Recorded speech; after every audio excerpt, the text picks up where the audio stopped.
হুগলির পুরসুরা বিধানসভায় আসন্ন 2026 সালের নির্বাচনে তৃণমূল কংগ্রেসের প্রার্থী হিসেবে নাম ঘোষণা হয়েছে পার্থ হাজারীর। প্রার্থী ঘোষণার পর থেকে অভিনব কায়দায় প্রচার করে ইতিমধ্যে এলাকায় চর্চার কেন্দ্রে উঠে এসেছেন তিনি। কখনো তাকে দেখা যাচ্ছে রান্নাঘরে ঢুকে মা বোনেদের কাজে সাহায্য করতে, আবার কখনো চাষিদের সঙ্গে মাঠে নেমে আলু তুলতে। নাম ঘোষণার পর থেকেই পুরসুরার বিভিন্ন প্রান্তে জনসংযোগ শুরু করেছেন পার্থ হাজারী। পাশাপাশি বাড়ি বাড়ি গিয়ে ভোট প্রচারও চালাচ্ছেন তিনি। বুধবার পুরসুরা বিধানসভার অন্তর্গত চিলাডাঙ্গি অঞ্চলের 160 নম্বর বুথে 25টি পরিবার বিজেপি ছেড়ে তৃণমূল কংগ্রেসে যোগদান করে। প্রার্থী নিজে তাদের হাতে দলীয় পতাকা তুলে দেন। জানা গিয়েছে, যোগদানকারীদের মধ্যে বিজেপির সংখ্যালঘু সেলের এক সভাপতিও রয়েছেন।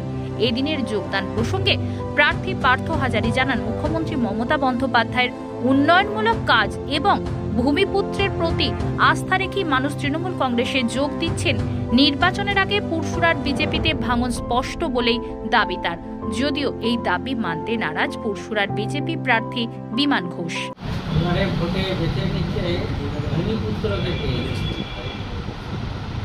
আমাদের বিধানসভার মানুষের একটাই দাবি ছিল তারা ভূমিপুত্রকে চেয়েছে। এসআইআর শাসকের পক্ষে যাবে নাকি বিরোধীদের পক্ষে যাবে? এসআইআর যেভাবে বিএলএরা যেভাবে দিনরাত পরিশ্রম করেছে, আপনারা দেখেছেন। আমার গর্ভবতী মাকেও তারা এসআইআরে যেতে হয়েছে, বড়কে হোক জেলাতে হোক যেতে হয়েছে, ছুটতে হয়েছে। এবং বয়স্ক মানুষকে, যাদের 60 বছর বয়স হয়ে গেলে ঘরে ভোট আনতে আসছে, সেই মানুষগুলোকেও ছাড় দেয় না।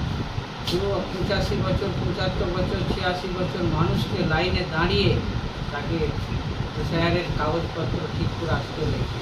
শাসকের পক্ষে ভোট করবে যে এইটা কেন এরকম করলো বিরোধী দল বিজেপি। আপনার বিপক্ষ দলের দুর্বলতা কোথায়? তারা মানুষকে অনেক আশা দিয়েছিল, এই দেবো সেই দেবো, একটা কিছুই দেয় না, টুনটুনি ধরে দিয়েছে হাতে। তার জন্য গত 5 বছরের এলাকার উন্নয়ন নিয়ে আপনি কি সন্তুষ্ট? কি বলবেন? 5 বছরের উন্নয়ন নিয়ে সন্তুষ্ট। আমাদের মাননীয় মুখ্যমন্ত্রী উন্নয়ন করে যাচ্ছে, পঞ্চায়েত থেকে করে যাচ্ছে, পঞ্চায়েত সমিতি করছে, জেলা পরিষদ থেকে করছে, উন্নয়ন করছে। আর সেইখানে বিধায়ক কোনো তার তহবিল থেকে কোনো কিছু উন্নয়ন করে না, কিন্তু মাননীয় মুখ্যমন্ত্রী তাতেও থেমে যায়। সমস্ত উন্নয়ন করেছে। এই উন্নয়নে মাননীয় মুখ্যমন্ত্রী যে উন্নয়ন 96-এর মধ্যে যে প্রকল্পগুলো সবকটাই মানুষ পাচ্ছে। একটা প্রকল্প মানুষ বলতে পারবে না যে আমি এই প্রকল্প থেকে আমি বঞ্চিত আছি, কারো না কারো বাড়ির লোক পাচ্ছে। এই উন্নয়নের সাবিলে মাননীয় মুখ্যমন্ত্রীকে ভোট দেবে, এটা পুরসুরবাসী করছে। বিধায়ক নির্বাচিত হলে এলাকা মানুষের জন্য কি কি করার ভাবনা আছে আপনার?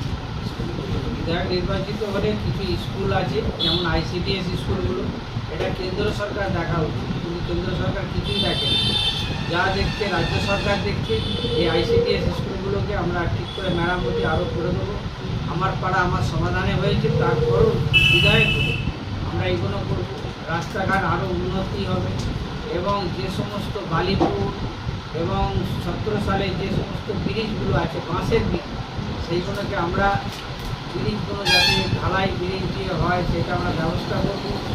মানুষের জল বাড়িতে বাড়িতে কেন্দ্র সরকারের পিএইচি এখনো পর্যন্ত কোনোভাবেই টাকা দেয়নি, কেন্দ্র সরকার আটকে দিয়েছে। পিএইচি যা দিয়েছে রাজ্য সরকারের টাকা থেকে পিএইচিগুলো শুরু হয়েছে, যথেষ্ট আরও কাজ বাকি আছে, সেইগুলো আমরা সম্পূর্ণ করি।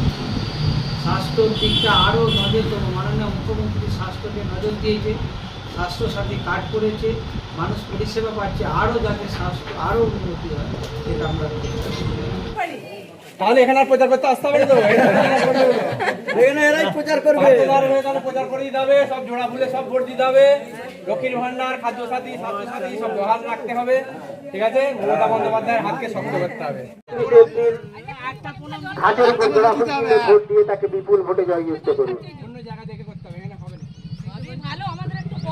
আরে কলটার জন্য দুয়ার জায়গা পেলুম, এই কলটার জন্য দুয়ার জায়গা পেলুম, এটা জায়গা আমাদের মোড়ে ছাত্রী দিয়ে আসছে তাই যাব কলটা থেকে যেই বার এলাকার বন্দে মাতরম, তৃণমূল কংগ্রেস জিন্দাবাদ। না